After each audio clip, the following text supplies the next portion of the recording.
우리가 살다 보면 또 이사를 하게 되죠. 근데 이제 이사를 해서 새로운 집을 마련해서 이렇게 했는데, 뭐 처음에는 이제 여기로 갔으니까 뭐 버스를 타든 지하철을 타든 차를 운행하든 거기를 잘 갈 수가 있는데, 어쩌다 보면 또 이렇게 무의식적으로 그냥 아무 생각 없이 그냥 지하철을 엉뚱한데 옛날 집을 타고 가는 수도 있습니다. 저도 운전을 하다 보면 이렇게 마치 옛날 김유신의 말이 자동으로 가듯이 술집을 이렇게 갔듯이, 그래서 못 배워 죽였지만은 이제 그렇게 그냥 무의식적으로 그렇게 가는 수가 있어요. 그래서 그거는 우리 삶이 오랜 습관이 들어있으면 습관에 따라서 그렇게 갈 수 있다는 것입니다. 영적 생활도 마찬가지입니다. 우리는 분명히 예수님을 믿고 우리의 정과 욕심과 또 옛사람은 다 십자가에 못 박아 죽었음에도 불구하고 우리가 그동안 살아온 삶이 있기 때문에 그런 삶의 습관 또 이런 것들 때문에 옛사람처럼 돌아가는 경우가 허다하다는 것입니다. 그것이 그리스도인들에게도 나타납니다. 오늘 본문 말씀은 그러한 어떤 영적인 상황들을 잘 알려주고 어떻게 하면 우리가 이러한 영적인 투쟁 속에서 승리할 수 있는지를 잘 가르쳐주는 아주 귀한 말씀입니다.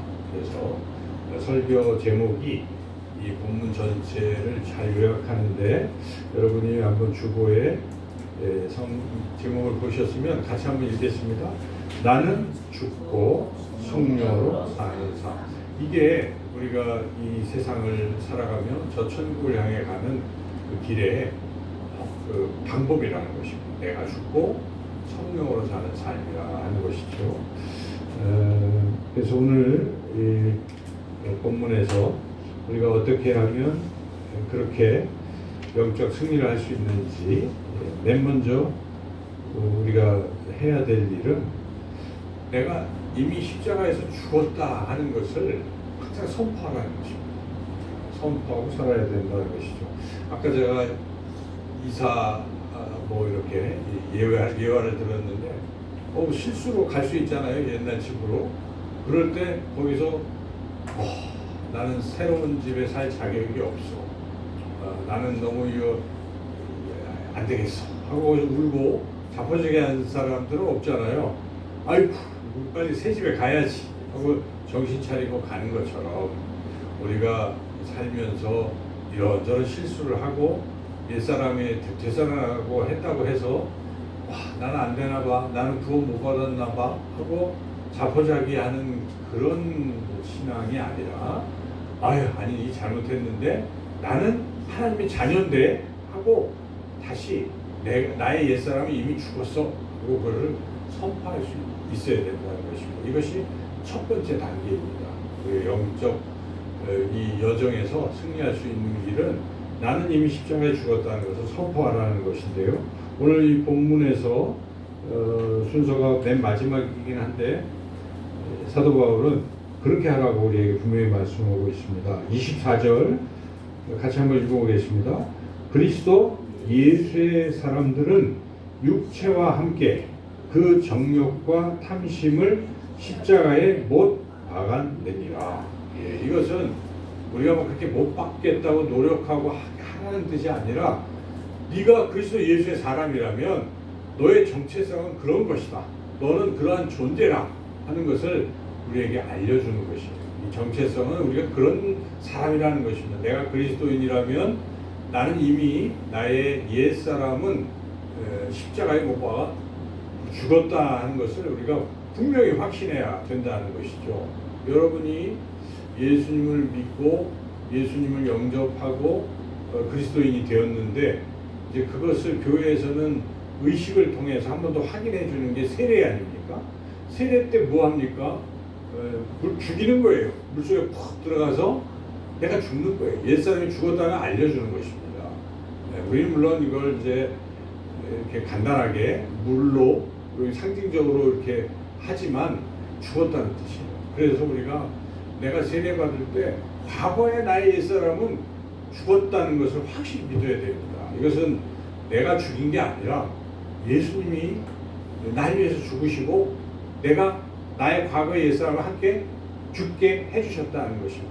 우리 예수님 모셔드릴 때 예수님께 내 것이 되는 것이기 때문에 예수님 십자가에 죽으신 그게 내 것이 된 것입니다. 그래서 나의 옛사람은 이미 그 순간에 죽었다 하는 것을 우리가 분명히 믿어야 되는 것입니다. 이 믿음이 자꾸 흔들리는 거예요. 왜냐하면 살다 보면 자꾸 옛사람의 옛 습관들이 나타나기 때문에 그렇게 되잖아요. 그러면 야, 내가 이래도 이게 목사인가? 이런 자괴감도 들고 막 그런 순간들이 오잖아요. 그럴 때 우리가 비록 우리가 그렇게 연약한 존재이지만 선언하라는 것입니다. 마귀는 끊임없이 네가 그러고도 네가 그리스도인이냐? 네가 구원받겠어라고 해서 끊임없이 참소하지만 그럴 필요가 없다는 것입니다. 하나님은 그걸 원치 않습니다. 선언하라는 것, 넌 내 자식이다. 너의 과거의 옛사람은 내가 이미 내 아들을 보냄으로써 십자가에 못 박았다고 그렇게 선언해 주신 것이기 때문에 우리가 이걸 믿어야 돼요. 이 확신을 가지고 비록 실패와 좌절과 어떤 그런 자리에 있을 때라도 다시 우리가 일어나서 그래, 나의 옛사람이 이미 십자가에 못 박아 죽었어 하고 선언하시기를. 여기 24절 말씀 얼마나 은혜롭습니까? 육체와 함께 정욕과 탐심이 십자가에 못 박였다 하고 선언하시고 담대하게 선포하고 나가시는 저와 여러분 다 되시기를 주님의 이름으로 축원합니다. 예. 여기 이제 죽었다라는 못 박았다 이 말이 원어로 보면 과거예요. 과거는 헬라어에서는 끝난 것입니다. 딱 한 번에 모든 게 끝났다는 거예요. 그래서 끝났다는 것을 확신할 필요가 있어요.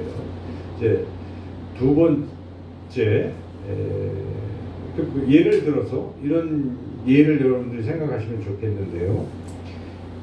남북전쟁 때 노예들이 있었잖아요. 주로 미국의 남부 지역에서 노예들을 목화 뭐 이런 거 그런 땅콩 농장 같은 데서 막 일시키려고 아프리카에서 막 데려다가 노예 삼았잖아요. 그 계속 뭐 때리고 뭐 굶기고 하면서 훈련을 시켰어요. 이 자들이. 그래가지고 이 사람들 흑인들은 그냥 노예에 그게 근성이 딱 붙어 있어요. 난 노예야. 그래서 야 일해 그러면 가서 일하고 밥 주면 먹고 그냥 그렇게 오랫동안 살게 된 것이죠. 그런데 해방이 됐잖아요. 링컨 대통령이 남북전쟁을 통해서 노예는 해방이다 선언을 했어요. 그럼 이제 자유를 얻었는데, 근데 그 자유를 얻고 살려고 하는데 저쪽에 그 농장주가 발견해갖고 야, 너 일로 와. 와서 이 밭 일해. 이렇게 얘기할 때 놀래가지고 떨어가지고 네 하고 끌려와서 일하는 사람들도 더러 있겠죠. 그러면 안 된다는 것입니다. 그때 선언하라는 것입니다. 나는 노예가 아니야. 나는 해방돼서 자유인이야 하고 선포를 해야 된다는 것입니다. 여러분. 그래서 우리는 영적 전쟁 속에서 살고 있기 때문에 사탄 마귀가 끊임없이 이렇게 우리를 참소하기 때문에 너 죄인이야. 너는 뭐 이렇게 계속 하기 때문에 그럴 때 우리가 영적으로 선포하고 나가야 됩니다. 비록 뻔뻔하게 느껴도 내가 실수하고 나쁜 짓을 많이 했을지라도 선포해야 돼. 내가 예수님을 믿고 성령이 내 안에 거하시면 내가 선포하면서 나는 하나님의 자녀고 나의 옛사람은 이미 죽은 거야 하고 선포하라. 그런 얘기입니다. 두 번째로 우리가 영적 전쟁에서 승리하려면 이제 우리는 이 영적 갈등을 어떻게 받아들이냐는 것인데, 이런 영적 갈등이 있을 때 이게 내가 신앙이 있다는 증거로 받아들이라는 것입니다. 이게 무슨 말이냐면 오늘 본문에 17절에서 21절이 이제 그걸 우리에게 설명해 주고 있는데 17절 말씀을 같이 한번 읽어보겠습니다. 육체의 소욕은 성령을 거스르고 성령은 육체를 거스르나니 이 둘이 서로 대적함으로 너희가 원하는 것을 하지 못하게 하려 함이니라. 그러니까 지금 사도 바울이 이미 이제 24세에 죽었다고 선언을 했지만 우리 안에는 육체의 소욕과 성령의 그러한 그것이 감동이 싸우고 있다는 걸 말씀하고 있는 거예요. 이거는 무슨 뜻이냐면 예수님을 믿기 전에는 성령이 우리 안에 없잖아요. 그렇죠? 예수님 믿으면 성령이 우리 안에 선물로 주신 것인데 믿기 전에는 우리 안에 성령이 없어요. 없으니까 그냥 내 옛사람만 있는 거예요. 싸울 필요 없습니다. 갈등이 없어요. 여러분 예수님 안 믿는 사람들이 갈등을 느낍니까? 가끔 뭐 양심에 뭐 이렇게 느끼기도 하지만 본질적으로 안 느끼는 거예요. 그래서 죄를 져도 그냥 또 그럴 수도 있지 하고 그냥 넘어가는 거예요. 그러나 예수님 믿는 사람은 그게 좀 안 돼요.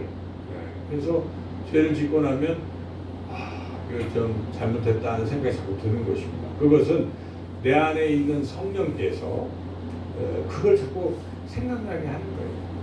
그래서 그럴 때 우리가 갈등을 느낄 때 아휴 나는 왜 이 모양이냐 이렇게 하지 마시고 이게 살아있는 증거입니다. 내가 갈등을 느끼고 있다는 것 자체가 내 안에 성령이 계시다는 일종의 증거라는 것입니다. 그리고 어차피 인간은 연약하기 때문에 안 싸우는 사람이 없어요. 사도 바울도 오호라 나는 공고한 자로다 하고 나는 원하지만 내 마음에 또 이게 또 있다고 로마서 7장에 고백하지 않습니까? 성 어거스틴도 모든 그리스도인들이 죄와 싸우고 있는 중이에요.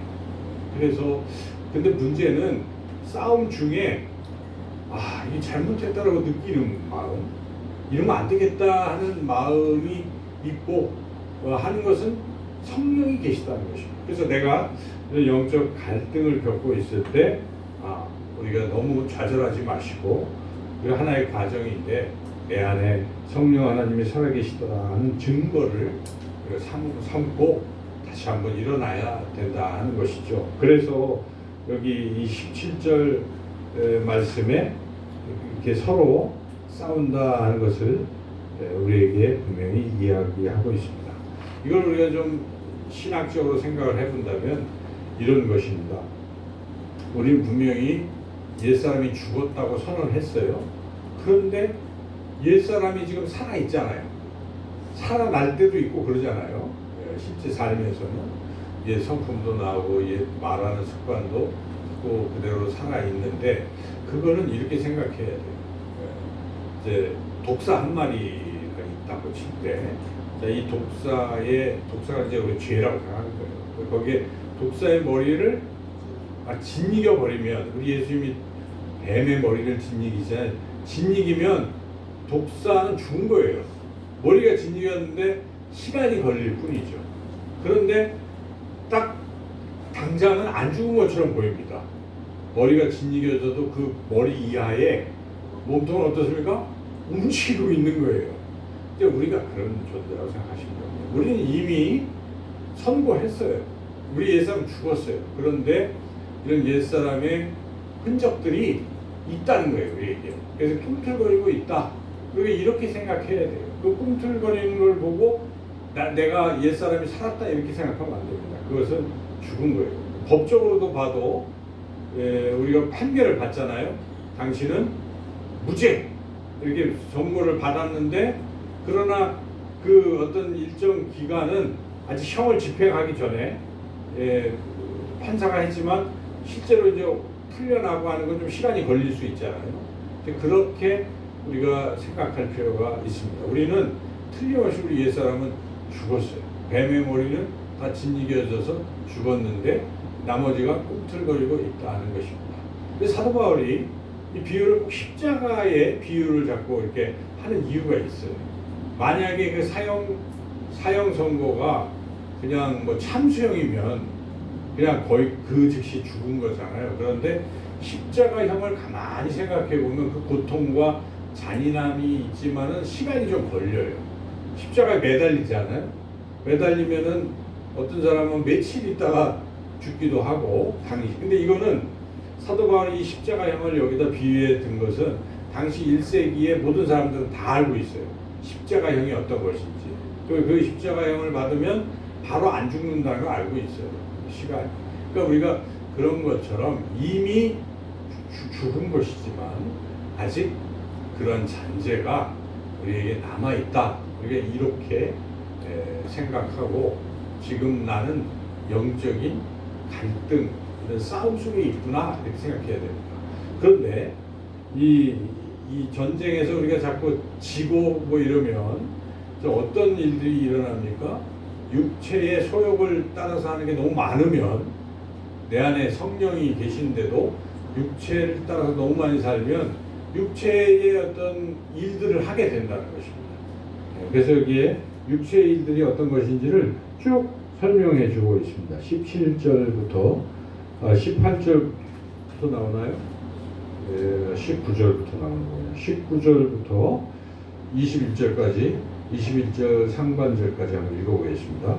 육체의 일은 분명하니 곧 음행과 더러운 것과 호색과 우상 숭배와 주술과 원수 맺는 것과 분쟁과 시기와 분냄과 당짓는 것과 분열함과 이단과 투기와 술 취함과 방탕함과 또 그와 같은 것들이라. 그래서 이거를 구별을 해보면 이제 첫째는 음란의 죄죠. 음행, 더러운 것, 호색, 뭐 이런 거예요. 술 취함, 방탕, 이게 다 같은 그룹이에요. 그러니까 우리 죄 중에 이 간음하지 말라라고 십계명에 나오잖아요. 이 음란의 죄가 굉장히 큰 비중을 차지하고 있어요. 그 이유는 음란의 죄는 자기 몸에 대해서 행하는 것이라고 사도 바울이 또 말씀하고 있습니다. 그래서 우리가 이 음란의 죄가 참 해서는 안 된다는 것을 생각하고 있어요. 육체의 일이 성령께서는 그렇게 하지 못하도록 막으실 것입니다. 그래서 이런 죄가 하나 있고 또 두 번째 중요한 죄는 관계를 깨뜨리는 게 죄예요.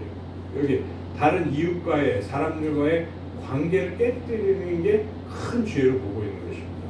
또 여기 보면 이게 다 그런 거 아니겠습니까? 여기 원수 맺는 것, 그죠? 분쟁, 또 시기, 분냄, 당짓는 것, 분열, 투기. 자, 이런 게 다 뭡니까? 사람과의 관계에서 나타나는 거예요. 이 일을 하면 관계가 깨집니다. 관계가 끊어지는 거예요. 그래서 이렇게 사람들과의 관계를 자꾸 나쁘게 만들고 깨뜨리고 이렇게 하는 것이 죄라는 것입니다. 이런 죄가 어디서 나타나는 것입니까? 우리가 성령 충만하지 못하고 자꾸 육체가 나를 지배하도록 내버려 두기 시작하면 이러한 열매들이 내 안에 맺히게 된다는 것입니다. 그래서 이런 현상이 있다는 걸 우리가 이해를 해야 되고, 그런데 문제는 이렇게 하면 어떻게 되는 겁니까? 21절 경계를 하고 있는데 전에부터 한번 끝에까지 한번 읽어보겠습니다. 전에 너희에게 21절 전에 너희에게 경계한 것 같이 경계하노니 이런 일을 하는 자들은 하나님의 나라를 유업으로 받지 못할 것이요. 이 말씀 볼 때마다 가슴이 덜컥덜컥해요. 와, 나는 지금 죄를 짓고 있는데 그러면 천국을 못 가는 것인가? 하나님 나라 못 가나? 그렇잖아요. 우리가 흔들리고 걱정이 됩니다. 사실이에요. 그죠? 그런데 해석을 잘 해봐야 돼요. 여기에 이런 일을 하는 자들 할 때 이런 일을 한다는 이 동사를 헬라어로 보면은 과거가 아니고 이거는 분사형이라서 이거는 진행형을 말하는 거예요. 반복적이고 습관적인 걸 말하는 거예요. 그래서 야, 난 구원받았으니까 죄 마음 놓고 져도 돼 이렇게 생각하는 사람들. 그래서 죄를 그냥 짓고도 아무렇지도 않는 사람들, 이런 사람들을 말하는 거예요. 이런 사람들은 하나님 나라에 들어갈 수 이미 믿음이 가짜인 것이죠. 믿음이 없는 것입니다. 우리가 믿음이 있다면, 조금이라도 있다면 습관적으로 많이 죄를 짓는다고 하더라도 야, 이거 안 돼 하고 끊어야지 하고 끊으려고 하잖아요. 끊으려고 뭐 기도하고 뭐 이렇게 해서 또 끊기도 하고 또 다시 돌아가기도 하지만 여하튼 그런 노력과 시도가 있잖아요.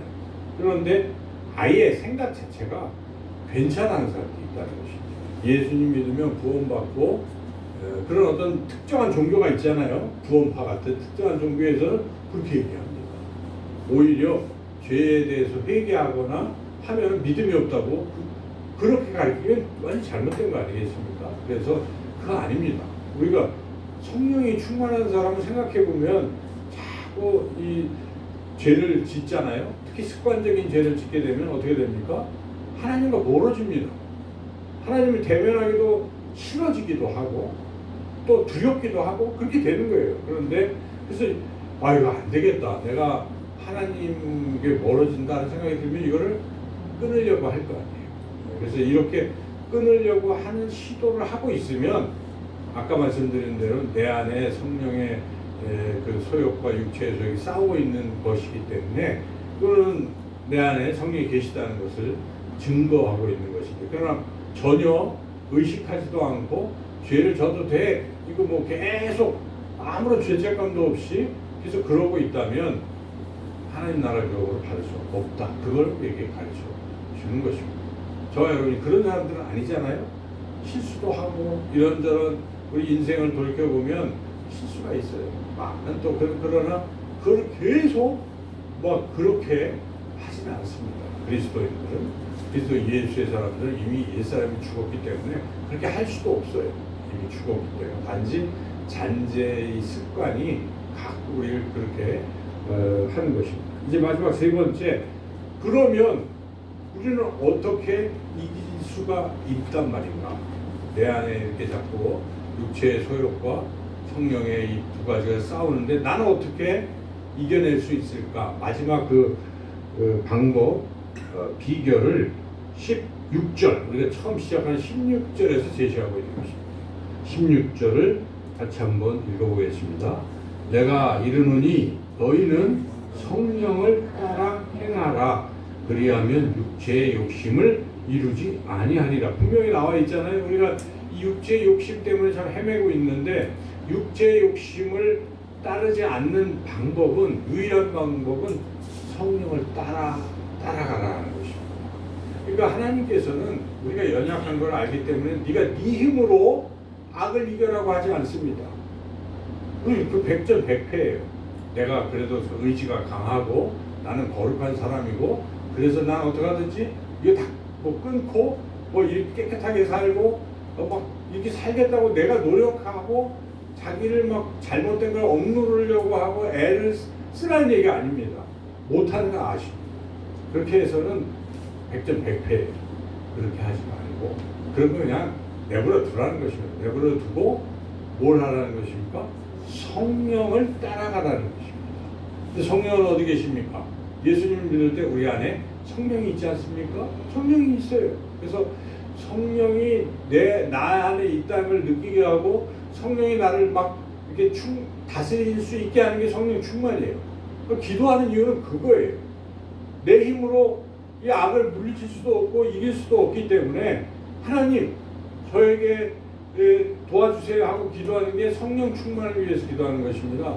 어떤 사람은 성령 충만하면 그냥 뭐 무슨 능력 받고 불 받고 이것만 생각하는데 그게 아닌 거예요.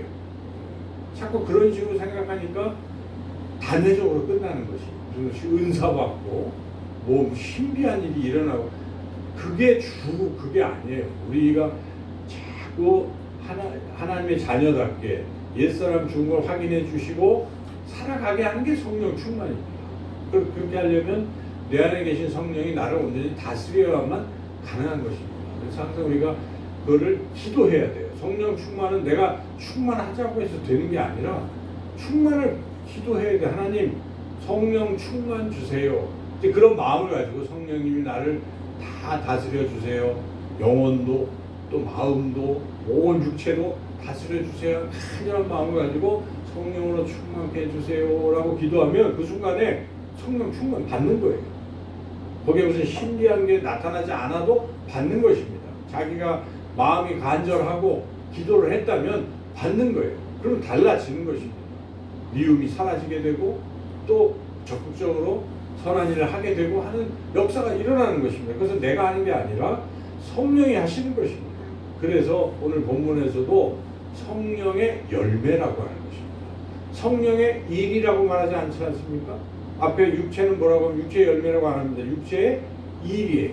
육체가 시키는 대로 막 노력하고 일을 하는 시기고, 성령은 내가 노력하지 않아도 열매가 맺혀지는 것입니다.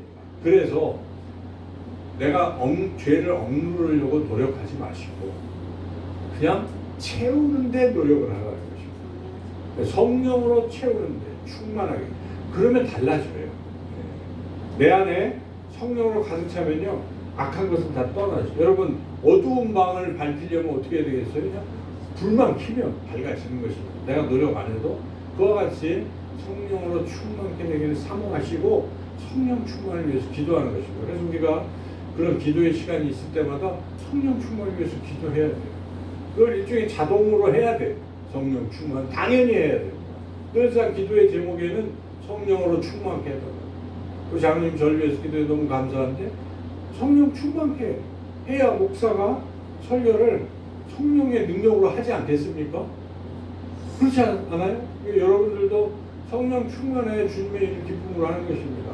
성령 충만해야 우리가 주님의 뜻을 이루어갈 수 있는 것입니다. 그러니까 성령 충만은 가장 중요한 것입니다. 신앙의 핵심. 그래서 자신의 기도의 제목에 0순위, 1순위에는 항상 성령 충만케 해주세요. 이렇게 기도하면 모든 게 다 성령의 능력으로 변화되는 것입니다. 여러분, 가정에 문제가 있습니까? 가족이 아프고 또 사업이 또 경제적으로 이 많은 이 문제도 성령 충만하면 성령님은 못하실 일이 없지 않습니까? 해결해 주실 것입니다. 내 자신이 또 하나님 뜻대로 이렇게 움직일 거 아니에요. 성령 충만하니까. 하나님 뜻대로 살아가니까 하나님의 역사도 같이 일어나는 것입니다. 그러므로 성령 충만을 우리가 하라는 것입니다. 성령을 따라 행하라. 이것을 나는 죽고 성령으로 사는 삶이라는 것입니다. 그래서 여러분, 실패합니다. 우리 인생은 다 연약해서 그 누구도 다 실패하는 거예요. 실패할 때 그 자리에서 너무 절망하지 마시고 분연히 일어나서 선언하시고 선포하시고, 나의 옛사람은 죽었다. 십자가에서 죽었다. 라고 선포하고 일어나서 그 영적인 싸움을 할 때 내 힘으로 싸우려고 하지 말고 기도하시면서 성령 충만, 그래서 그 성령의 능력으로 이겨나가는 것이에요. 그렇게 되면 자동으로 무엇이 일어나겠습니까? 성령의 열매들이 맺힌다는 것입니다. 여러분 자신을 돌이켜보면 크게 변화되는 거예요. 사희화, 오자양, 충원절, 9가지, 사랑기라, 화평, 오래참, 자비, 양선, 충성, 온유, 절제의 성령의 열매들이 내 삶에 맺혀가는 것을 우리가 경험하게 된다는 것입니다. 그래서 우리가 힘써야 할 일은 나는 죽고 성령으로 사는 그 삶이 되어야 될 줄로 믿습니다. 하나님 감사합니다. 우리에게 이렇게 은혜를 내려주시니 얼마나 감사하지요. 우리는 내버려 두면 옛사람대로만 살지만 하나님이 우리의 옛사람을 예수님의 십자가로 우리 못 박아 정과 욕심을 다 못 박아 죽게 하시고 새 사람이 되게 하시고, 또 우리 안에 성령을 선물로 주셔서 이 여전히 남아있는 또 흔적들과 싸울 때에 힘 주심을 감사합니다. 우리 또 한 주간 살아갈 때도 내가 죽었음을 선포하고 성령 충만을 위해 기도하고 성령의 능력으로 승리하는 우리 모두가 되게 해 주시기를 간절히 원하고 예수님의 이름으로 기도드리옵나이다. 아멘. 우리 사도신경으로 우리 믿음을 고백하겠습니다. 나는 전능하신 아버지 하나님 천지의 창조주를 믿습니다. 나는 그의 유일하신 아들